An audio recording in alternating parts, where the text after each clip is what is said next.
মজদুম উলামায়ে কেরাম সময়ের বিবর্তনে আল্লামা মামুনুল হক সহ আল্লামা আজিজুল হক ইসলামাবাদী সহ সমস্ত বীর সুনানীরা একে একে বের হয়ে এসেছেন। তারা বন্দী হওয়ার আগে যে অবস্থা ছিল তাদের ইমানি চেতনা আগের চাইতে কয়েক শত গুণ বেড়ে গিয়েছে। কারণ আমরা জালিমদের কষাঘাত, তাদের নির্যাতনের সর্বশেষ পরিধি দেখেছি। এখন আর রক্তচক্ষু দেখিয়ে লাভ নাই।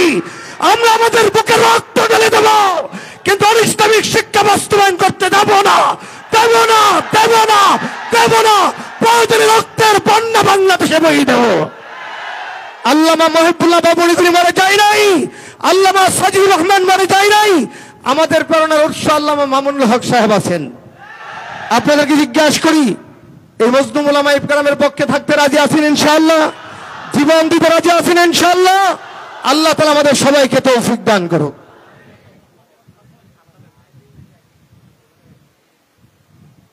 সংগ্রামী সমাবেশ, এই পর্যায়ে আপনাদের সামনে সংক্ষিপ্ত বক্তব্য রাখবেন কারা নির্যাতিত মজলুম জননেতা হযরত মাওলানা নাসিরউদ্দিন মুনীর সাহেব। হযরত মাওলানা নাসিরউদ্দিন মুনীর সাহেবকে তার সংক্ষিপ্ত বক্তব্য উপস্থাপন করার জন্য জামিয়া ইসলামিয়া আজিজুল উলুম বাবুনগরের পক্ষ থেকে সবিনয় অনুরোধ জানাচ্ছি। نحمده ونستعينه ونستغفره ونؤمن به ونتوكل عليه ونعوذ بالله من شرور أنفسنا ومن سيئات أعمالنا من يهد الله فلا مضل له ومن يضلله فلا هادي له بسم الله الرحمن الرحيم واعتصموا بحبل الله جميعا। এদেশের কোটি কোটি মানুষের প্রাণের স্পন্দন আমির হেফাজত ইসলাম বাংলাদেশের সংগ্রামী আমির আল্লামা মহিবুল্লাহ বাবুনগরী কর্তৃক আয়োজিত আজকের এই কারা নির্যাতিত মজলুম উলামায়ে কেরামের সম্মানে আয়োজিত আজকের এই সংবর্ধনা অনুষ্ঠানের গ্রামী সভাপতি, উপস্থিত এদেশের কোটি মানুষের হৃদয়ের স্পন্দন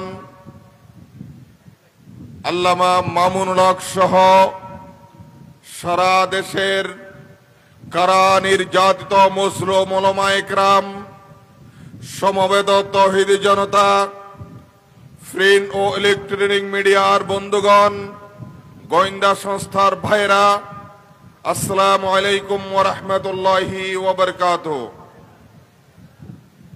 আমি নাসিরউদ্দিন মুনীর, আমার বাড়ি হাটাজারি। আমি হাটাজারি উপজেলার ভাইস চেয়ারম্যান পদে দায়িত্বরত ছিলাম। সেদিন 26শে মার্চ 2021 সালে হাটাজারিতে যে ঘটনা সংঘটিত হয়েছে, আজকে প্রিন্ট ইলেকট্রনিক মিডিয়ার মাধ্যমে সরকার এবং গোয়েন্দা সংস্থার ভাইদের জানিয়ে দিচ্ছি, ওইদিন ঘটনার সাথে যে সমস্ত নেতৃবৃন্দকে বন্দী করা হয়েছে কারো সাথে কোনো সম্পর্ক নেই। আমাকে থানার ওসি সাহেব ফোন করেছেন এবং হাটাজারের এমপি ব্যারিস্টার আনুস ইসলাম মাহমুদ ফোন করে ঘটনাকে চুপানোর জন্য, নিবৃত্ত করার জন্য আমার নেতৃত্বে হাটাজারিতে থানাতে বসে চট্টগ্রামের ডিআইজি, এসপি, পুলিশ কমিশনার সহ সবাইকে সর্বাত্মক সহযোগিতা করেছি। তৎকালীন হাটাজারি মাদ্রাসার মহাপরিচালক প্রয়াত আল্লামা ইয়াহয়া সাহেবের নেতৃত্বে, মুফতি জসিম সাহেবের নেতৃত্বে আমি সহ সহযোগিতা করে পুরা ঘটনাকে আমরা শেষ করেছিলাম এবং প্রশাসন কথা দিয়েছিল হাটাজারিতে আজকে সেদিনের ঘটনা নিয়ে কোনো মামলা হবে না। কিন্তু অত্যন্ত দুঃখ এবং পরিতাপের বিষয়, তার 1 মাস পরে হাটাজারিতে 14টি মামলা দায়ের করেছে আমি সহ অসংখ্য উলামায়ে কেরাম এবং তাওহীদি জনতার ভাইদের বিপক্ষে। এবং আমরা 100 জনের বেশি উলামা ইকরাম এবং সাধারণ মানুষ চট্টগ্রাম জেলে বন্দী ছিলাম। আজকে আল্লামা মহিবুল্লাহ বাবুনগরীর সামনে সুস্পষ্ট বলে দিচ্ছি, এর বিচার এই দুনিয়াতে কাউকে দেব না, দিলাম না। স্বয়ং রব্বুল আলামিনকে বলছি, হে আল্লাহ, যারা মজলুম ভাইদেরকে কারাগারে নিক্ষিপ্ত করে দে, তোমার কুদরতি হাতে তাদের ফয়সালা করে নিও, ফয়সালা করে নিও, ফয়সালা করে নিও ইনশাআল্লাহ। এবং আল্লামা জুনায়েদ বাবুনগরীর আদর্শকে এদেশে লালন করার উদাত্ত আহ্বান জানিয়ে আজকে বাবুনগর মাদ্রাসা সহ ফটিকছড়ি সহ বাংলাদেশের প্রত্যন্ত অঞ্চল থেকে আগত সবাইকে অভিনন্দন জানিয়ে, বিশেষ করে ঢাকা থেকে যে সমস্ত মুসলিম উলামা ইকরাম এসেছেন আপনাদেরকে অভিনন্দন জানিয়ে আমি আমার বক্তব্য শেষ করছি। ওমা তৌফিক ইল্লা বিল্লাহ। সম্মানিত উপস্থিতি, একটি এলান শুনি। আজকে আসরের সালাতের আজান 4:40 শুরু হবে। আজান হবে 4:40 এবং 5 জামাত আরম্ভ হবে ইনশাআল্লাহ। আসরের নামাজের বিরতির পর থেকে আজকের বিশাল সংবর্ধনা সভায়ের মূল প্রোগ্রাম, অবশিষ্ট প্রোগ্রাম বাদে আসর ইনশাআল্লাহ আপনারা উপভোগ করতে পারবেন। সম্মানিত সংগ্রামী সমাবেশ, এই পর্যায়ে আমাদের উদ্দেশ্যে মূল্যবান বক্তব্য রাখবেন কারা নির্যাতিত আলিম হেফাজত ইসলাম বাংলাদেশের সিনিয়র নেতা মাওলানা মুফতি ফখরুল ইসলাম সাহেব।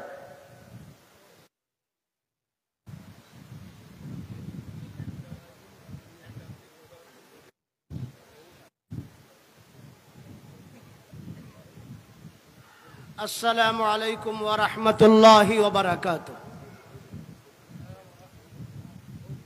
2012 সাল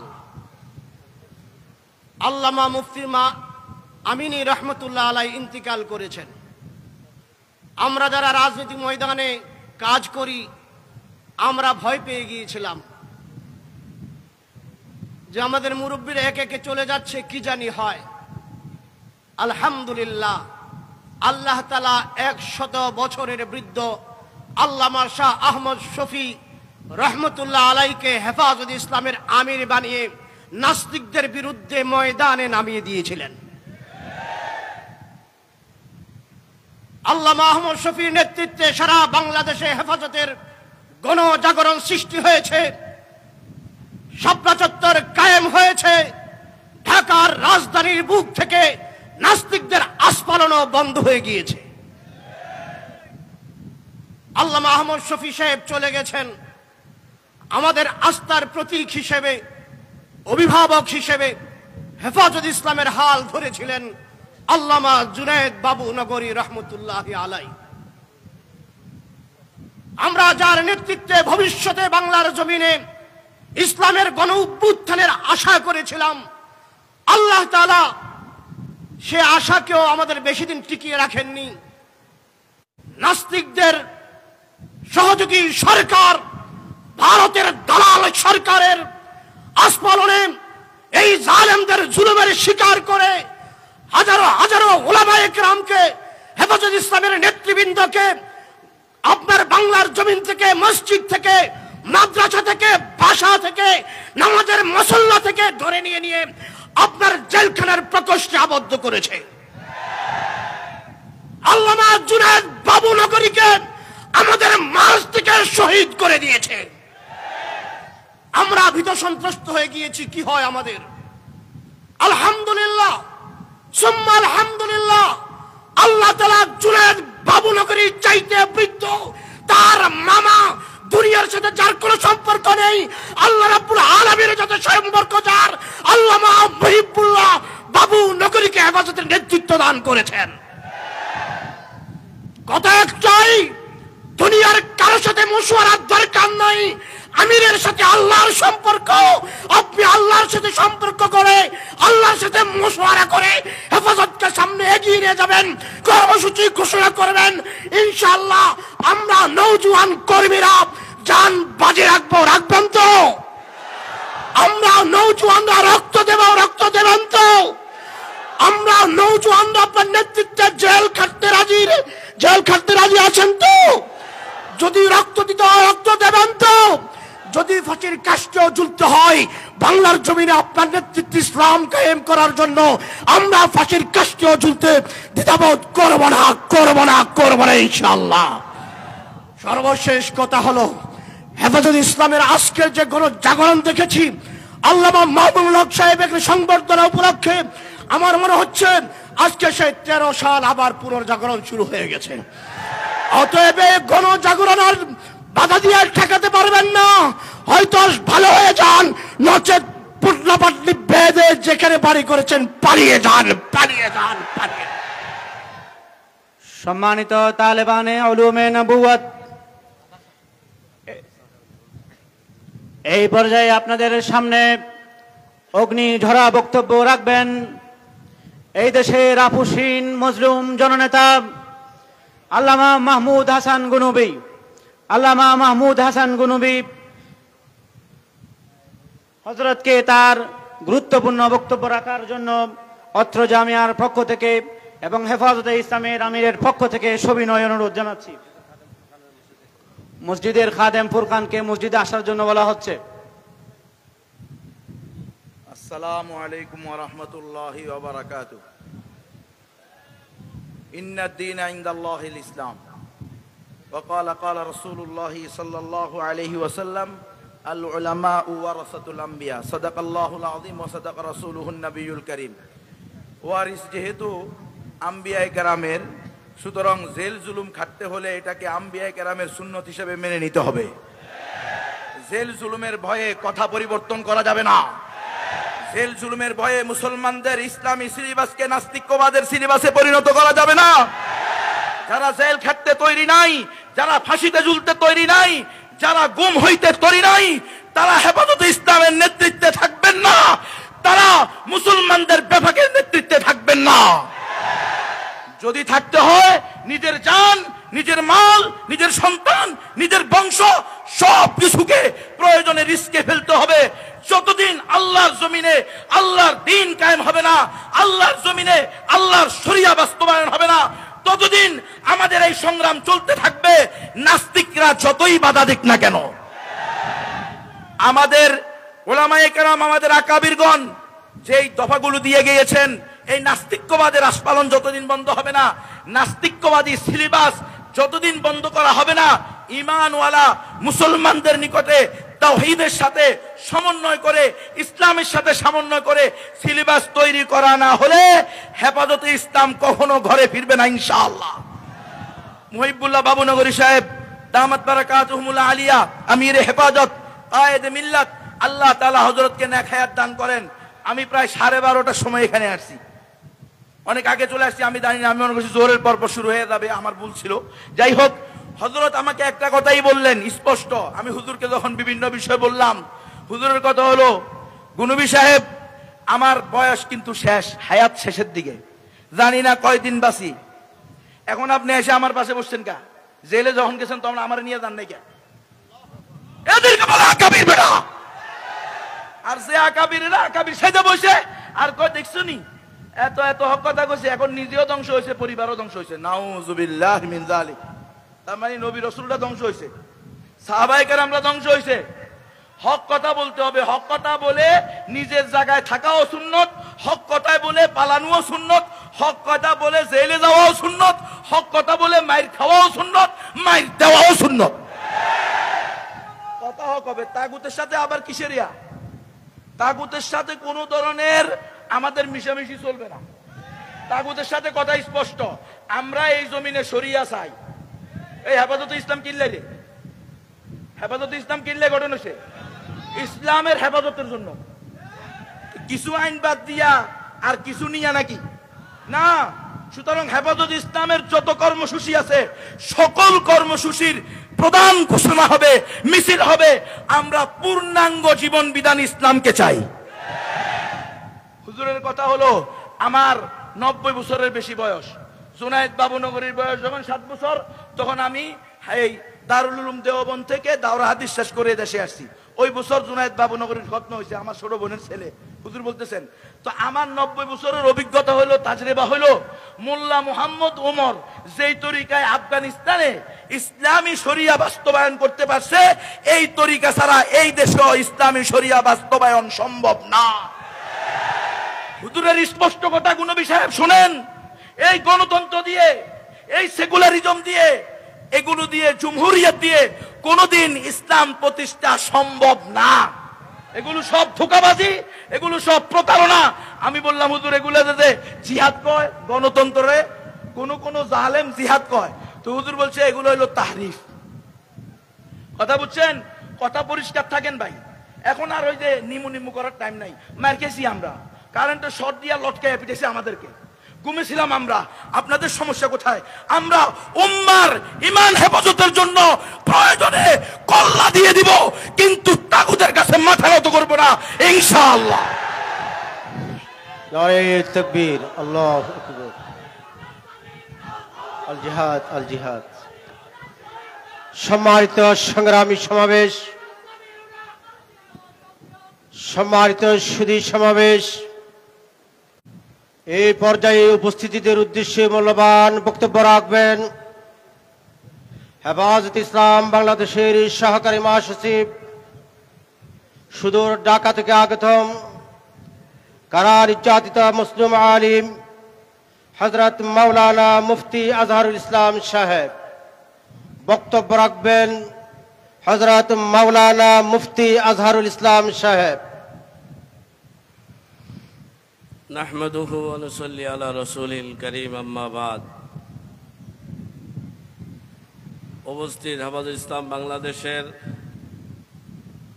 নেতৃবৃন্দ, মজলুম আলেমীদ্বীন, কারা নির্যাতিত আলেম উলামা ও তৌহিদ জনতা, আমরা যেই ফিতনার মোকাবেলা করতেছি সেই ফিতনা হলো নাস্তিক্যবাদের ফিতনা। এই ফিতনার পৃষ্ঠপোষক সরকার করতেছে, ঠিক কিনা? আর সরকার হলো ভারতের ম্যাজিক সরকার, ঠিক কিনা? এই জন্য 2013 সাল থেকে 2024 সাল পর্যন্ত হেফাজত ইসলামের ব্যানারে বাংলাদেশের তো আলেম ওলামা তৌহিদ জনতা বহু শাহাদাত বরণ করেছে, রক্ত ঝরিয়েছে, জেল জুলুম অত্যাচারের শিকার হয়েছে, ঠিক কিনা?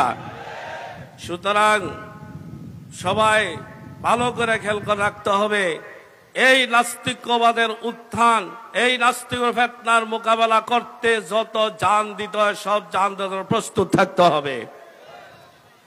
উলামায়ে কেরামদেরকে লক্ষ্য করে বলবো, নবী আম্বিয়া আলাইহিস সালাম কোন জমিনের বাদশা ছিলেন? আপনারা হলেন রাজপুত্র। সুতরাং বাদশা যেরকম রাষ্ট্রীয় ক্ষমতা ছাড়া ক্ষান্ত হয় না, যারা রাজপুত্র এই দেশের শরিয়া আইন বাস্তবায়ন হইতে হবে, নয়তো ক্ষমতা ছাড়তে হবে। এর তৃতীয় নম্বর কোন সুরতে রাজি হইতে পারে না। কিন্তু আশ্চর্য বিষয়, নবীদের ওয়ারিস হয়ে যখন একটা মসজিদের ইমামতি দিয়ে দিয়েছে, কিছু হাদিয়া তোবা দিয়েছে, অথবা ফ্রি হজ করাইছে, বিভিন্ন সুবিধা দিয়েছে, তারা অনেকে সেকুলার রানীর প্রশংসা পঞ্চমুখ করতেছে, ঠিক কিনা? তাদেরকে লক্ষ্য করে বলবো, নবীদের ওয়ারিস রাজপুত্র দ্বারা কখনো রাষ্ট্রীয় ক্ষমতা ছাড়া ক্ষান্ত হইতে পারে না। হয়তো রাষ্ট্রীয় ইসলামী শরিয়া ব্যক্তি পরিচালনা করতে হবে, নয়তো ক্ষমতা হস্তান্তর করতে হবে। আর যারা বিভিন্ন এর বাইরে সুবিধা নিয়ে প্রশংসা করতেছেন, আপনাদেরকে বলো, আপনারা ফকিন্নির বাচ্চার মতন ভিক্ষা নিয়ে খুশি হবেন না। নবীর ওয়ারিসরা ফকিন্নির বাচ্চা হইতে পারে না। ফকিন্নির বাচ্চা ভিক্ষা নিয়ে খুশি হইতে পারে না। এই দেশে যতক্ষণ পর্যন্ত ইসলামী শরিয়া বাস্তবায়ন না হবে অথবা ক্ষমতা হস্তান্তর না হবে আলেমদের কাছে, কান্ত হওয়া যাবে না, কান্ত হওয়া যাবে না। লড়াই চলবে নাস্তিকবাদের আর আস্তিকদের মাঝে, ঠিক কিনা? বলে আমার বক্তব্য শেষ করছি। সংগ্রামী সমাবেশ, এই পর্যায়ে আপনাদের সামনে গুরুত্বপূর্ণ বক্তব্য রাখবেন রাজধানী ঢাকার ঐতিহ্যবাহী দ্বীনি দর্শগাহ জামিয়া বারিদারার সম্মানিত সিনিয়র মুহাদ্দিস, হেফাজতে ইসলাম বাংলাদেশের সহকারী মহাসচিব হযরতুল আল্লাম মাওলানা হাবিবুল্লাহ মাহমুদ কাসেমী, হযরতুল আল্লাম মাওলানা হাবিবুল্লাহ মাহমুদ কাসেমীকে তার গুরুত্বপূর্ণ বক্তব্য রাখার জন্য হেফাজতে ইসলাম ও হেফাজতের আমিরের পক্ষ থেকে সবিনয় অনুরোধ জানাচ্ছি।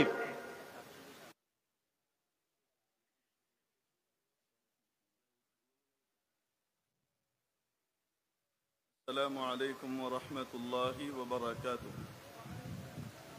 الحمد لله وكفى وسلام على عباده الذين اصطفى، أما بعد،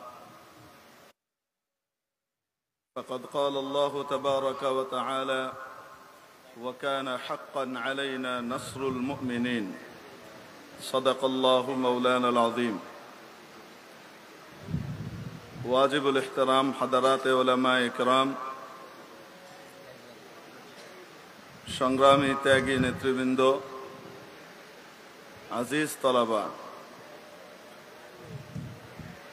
আসলে মজলিস আলোচনার না, দু তিনটে কথা বলবো। নাম্বার এক, কিছু মানুষ হেফাজতে ইসলামের নেতৃবৃন্দ এবং তৌহিদি জনতার প্রাণ পুরুষদের জন্য জেলখানার ব্যবস্থা করেছিল, মামলা হামলা হুলিয়া বহুত কিছু দিয়েছিল। বাহ্যিকভাবে মনে হয় যে এটা অনেক বড় ক্ষতি করে দিয়েছে আমাদের। আমি আপনাদেরকে বলবো, ক্ষতি 4 আনারও করে নাই, 16 আনা আগিয়ে দিয়েছে।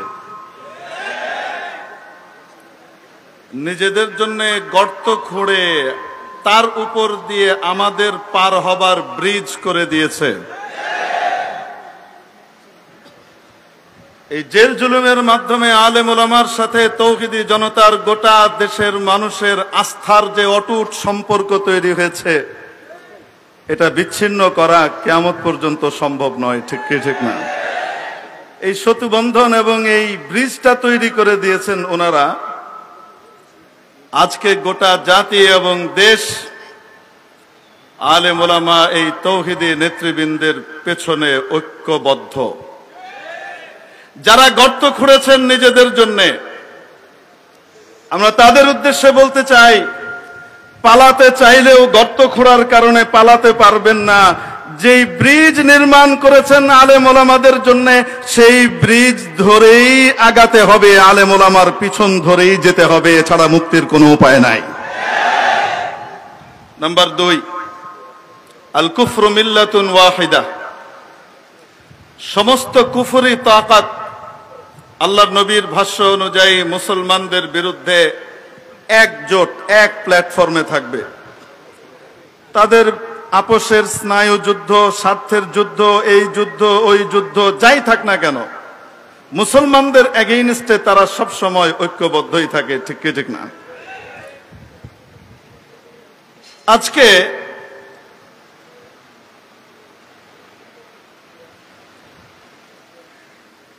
প্রিয় উপস্থিতি, আমাদের মুসলমানদের ছোট্ট একটা ভূমি বাংলাদেশ, মুসলমানদের এই অর্থে বলছি 92% জনতা হলো অধিবাসী এদেশের মুসলমান। বাকি 8% যারা আছেন তারা সুখে শান্তিতে নিশ্চিন্তে নিরাপত্তার সাথে নিজের জীবন এখানে নির্বাহ করছেন। ঠিক কি ঠিক না?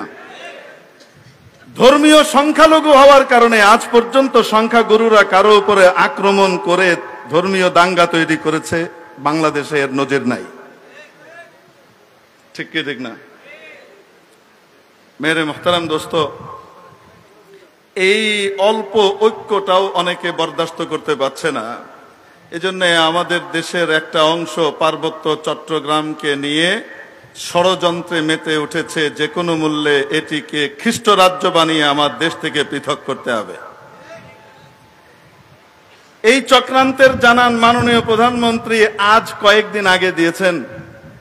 অথচ আলেম ওলামারা আজ থেকে 35-40 বছর আগ থেকে এই ব্যাপারে জাতিকে সতর্ক করে আসছেন, ঠিক কি ঠিক না? আজ থেকে 40 বছর আগ থেকে আলেম ওলামারা বলছেন এদেশে নন গভর্নমেন্ট অর্গানাইজেশন, বেসরকারি সাহায্য সংস্থা, যেগুলো বৈদেশিক সাহায্য সংস্থা এদেশে এসেছে, এরা হলো ইস্ট ইন্ডিয়া কোম্পানির নব্যরূপ। ইস্ট ইন্ডিয়া কোম্পানি এদেশে এসেছিল ব্যবসার ছল আর চাতুরি ধরে। 190 বছর পর্যন্ত এদেশের জাতিকে তারা গোলাম বানিয়ে রেখেছিল, ঠিক কি ঠিক না? আজকে ইস্ট ইন্ডিয়া কোম্পানির এই নব্যরূপী এনজিও এবং বেসরকারি সাহায্য সংস্থাগুলো এদেশে ঢুকেছে, গভীরভাবে ষড়যন্ত্রের জাল বিস্তার করে এদেশ থেকে ঢালাও ভাবে ইসলামিক কৃষ্টি কালচার এবং ইসলামী সংস্কৃতিকে ঝাঁটিয়ে বিদায় করবার অপচেষ্টা করে যাচ্ছে। ঠিক তেমনি ভাবে আমাদের পাহাড়ের ভেতরে ষড়যন্ত্রের জাল বুনছে এদেশ থেকে বিচ্ছিন্ন করে পূর্ব তিমুরের মতো একটি খ্রিস্ট রাজ্য প্রতিষ্ঠা করবার জন্য, ঠিক কি ঠিক না? মাননীয় প্রধানমন্ত্রী, আমরা আপনাকে সাধুবাদ জানাই। শেষে হলেও আপনি স্বীকার করেছেন এদেশে খ্রিস্ট রাজ্য প্রতিষ্ঠার একটি ষড়যন্ত্র চলছে।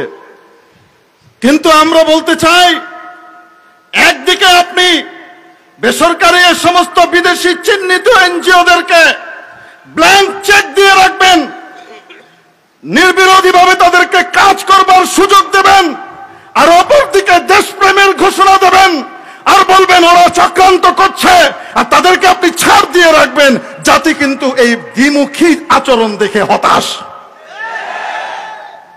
আজকে এদেশে ব্র্যাক একটা এনজিও হিসেবে এসেছিল, আপনাদের মনে আছে কিনা?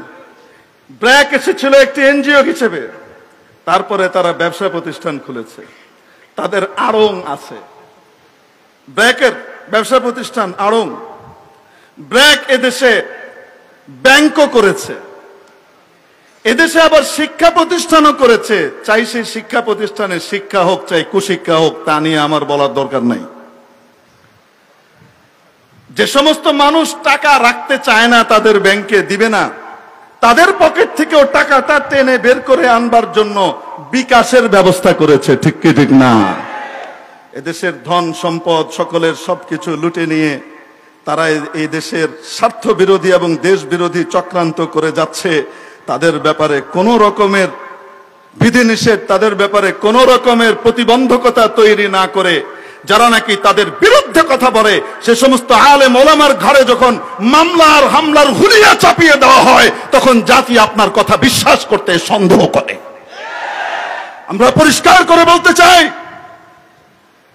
ভালোবাসা যদি করতেই হয় তো মুসলমানের সাথে ভালোবাসা করেন। এই সীমান্তের ওই পারের দাদাদেরকে চুমা দিয়েও লাভ নেই,